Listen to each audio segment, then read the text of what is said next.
Gregg Wallace's ghostwriter says he sexually harassed her. The ghostwriter of Gregg Wallace's 2012 autobiography has claimed he sexually harassed her. Shannon Kyle told BBC Newsnight the MasterChef presenter answered the door wearing only a towel, which he later dropped, made revolting and sickening sexualized suggestions to her, and touched her inappropriately. Kyle, who was 35 at the time, was writing Wallace's memoir Life on a Plate. Lawyers representing Wallace said, "Our client has denied that he has engaged in any such behavior, and he specifically denies any sexual misconduct with Kyle. This story contains graphic details of alleged sexual harassment." Kyle claimed Wallace shared explicit details of his own sex life when working on the book between May and August 2012.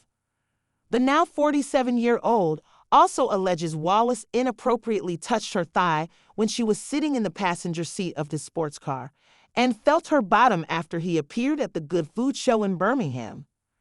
Kyle said she had chosen to speak out to highlight what she described as Wallace's predatory behavior. Newsnight put these fresh allegations to Wallace's representatives on Tuesday. The presenter's lawyers have strongly denied he engages in behavior of a sexually harassing nature. How damaging is the Gregg Wallace scandal for the BBC? Groping and touching. Fresh claims against Gregg Wallace. BBC pulls MasterChef Christmas specials. Wallace's response to MasterChef claims was misogynistic, says No 10. Gregg Wallace allegations truly upsetting, says John Tarode. Last week, Banijay UK, the production company behind the BBC show, announced that Wallace would be stepping away from his role on MasterChef following complaints from individuals in relation to historical allegations of misconduct.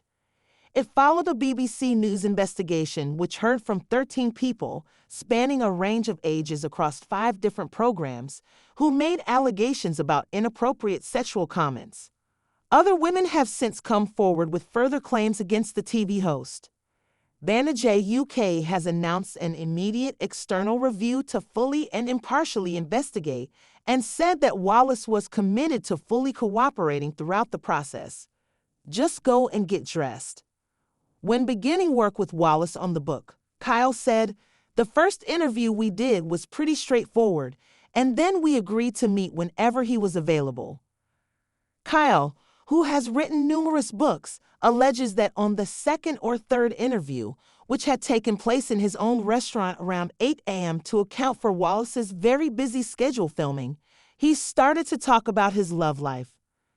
He was dating lots of different women, and he started telling me about these dates, who the women were, where he met them, and then, in very graphic details, what sexual acts they had done together, Kyle said.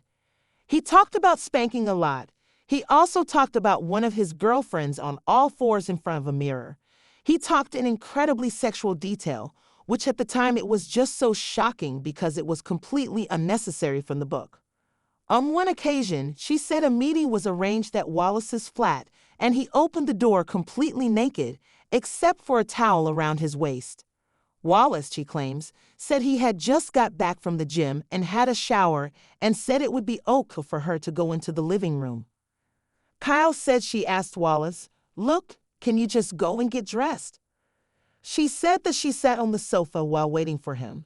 Wallace then returned in the towel, and she claims that his trousers were folded behind the cushion she was next to. "Then I kind of looked up and then he dropped the towel," she said. Newsnight asked whether the towel dropping could have been an accident, to which Kyle said definitely not. "I felt quite vulnerable because I'm on my own in a flat with a man. He's naked," she said. Kyle, who was a single parent at the time, had signed a non-disclosure agreement, NDA, before beginning the project. The NDA said the writer understands that Wallace enjoys a high public profile and her obligations to him of loyalty and confidentiality are therefore of particular significance. "I was worried about losing the job," she said, "because I'd given up all the work for this job. So I thought to myself, I'm just going to try and navigate this. I'll just try and push on through," she said. "It was just really revolting."